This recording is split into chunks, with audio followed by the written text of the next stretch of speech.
même si on a conscience des difficultés qui peuvent se poser pour les magistrats en termes d'indépendance vis-à-vis du pouvoir politique, on est là aussi pour leur rappeler que, d'une certaine façon, on est leurs alliés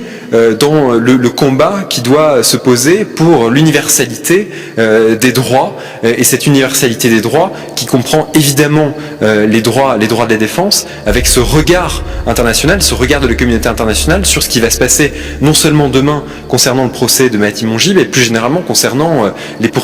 qui ont été initiées contre différents journalistes, parce que vous retrouvez dans une forme d'autisme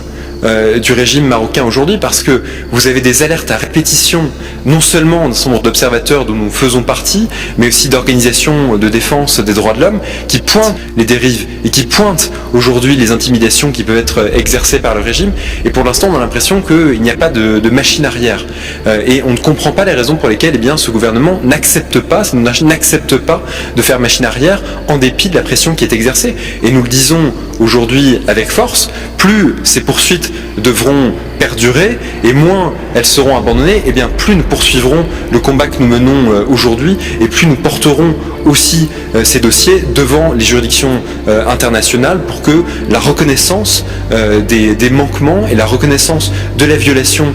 des droits de Mahaty Mongibe et des journalistes concernés soit définitivement reconnue.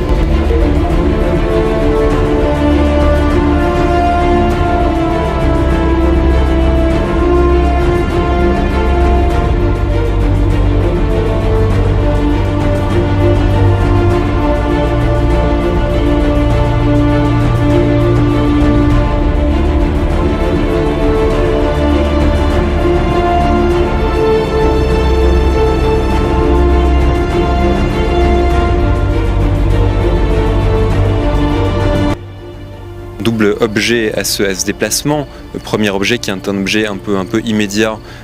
c'est l'assistance dans le cadre du procès qui va se tenir jeudi. Donc ça, c'est l'objectif immédiat, accompagner Mahaty Mongibe avec ses avocats marocains pour montrer aussi à la justice marocaine que nous sommes présents, nous sommes là, nous sommes solidaires et nous venons véritablement réaffirmer notre position dans ce dossier pour des poursuites que nous considérons comme étant arbitraires. Et l'objectif aussi de ce déplacement, c'est pouvoir rencontrer effectivement les familles de certains journalistes dont on m'a dit,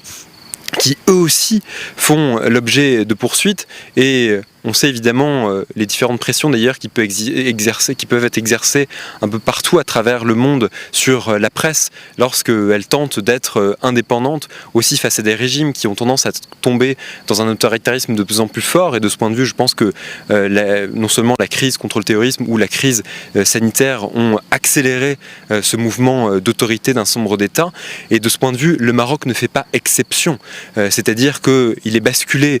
dans un autoritarisme extrêmement fort, qui fait qu'il voit d'un mauvais œil un certain nombre de journalistes qui tentent de pouvoir révéler des faits qui pourraient concerner le régime, qui pourraient concerner tous ceux qui peuvent graviter aussi autour de la monarchie. Donc les journalistes que nous défendons, c'est aussi déjà ce cadre général de poursuites qu'on peut voir comme étant des poursuites d'intimidation compte tenu du rôle qu'ils exercent en tant que garde-fous et en tant que pouvoir face au pouvoir politique. Et c'est un contexte d'ailleurs plus général de la presse menacée à travers le monde et j'allais dire de droits des journalistes qui tendent à se réduire de façon exponentielle, et le Maroc en est malheureusement une illustration. Donc ça va être l'objectif de ces prochains jours, et pour vous répondre, c'est véritablement pouvoir aussi rencontrer les personnes pour pouvoir échanger avec elles, parce que c'est déjà ce que nous avons fait, mais évidemment que c'est tout à fait différent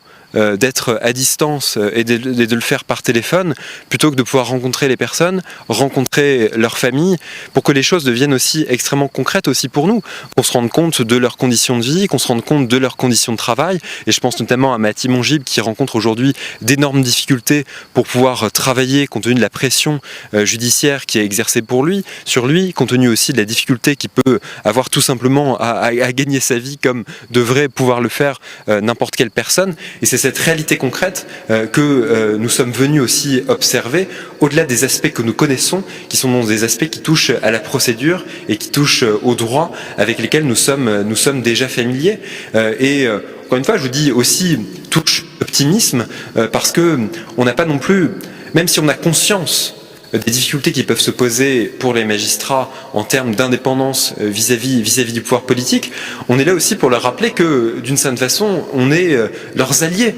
dans le combat qui doit se poser pour l'universalité des droits, et cette universalité des droits qui comprend évidemment les droits de la défense, avec ce regard international, ce regard de la communauté internationale sur ce qui va se passer non seulement demain concernant le procès de Mahaty Mongibe, mais plus généralement concernant les poursuites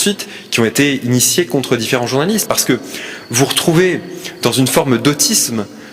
du régime marocain aujourd'hui, parce que vous avez des alertes à répétition, non seulement d'un certain nombre d'observateurs dont nous faisons partie, mais aussi d'organisations de défense des droits de l'homme qui pointent les dérives et qui pointent aujourd'hui les intimidations qui peuvent être exercées par le régime. Et pour l'instant, on a l'impression qu'il n'y a pas de machine arrière. Et on ne comprend pas les raisons pour lesquelles ce gouvernement n'accepte pas de faire machine arrière en dépit de la pression qui est exercée. Et nous le disons aujourd'hui avec force, plus ces poursuites devront perdurer et moins elles seront abandonnées, et bien plus nous poursuivrons le combat que nous menons aujourd'hui, et plus nous porterons aussi ces dossiers devant les juridictions internationales pour que la reconnaissance des manquements et la reconnaissance de la violation des droits de Mahaty Mongibe et des journalistes concernés soit définitivement reconnue.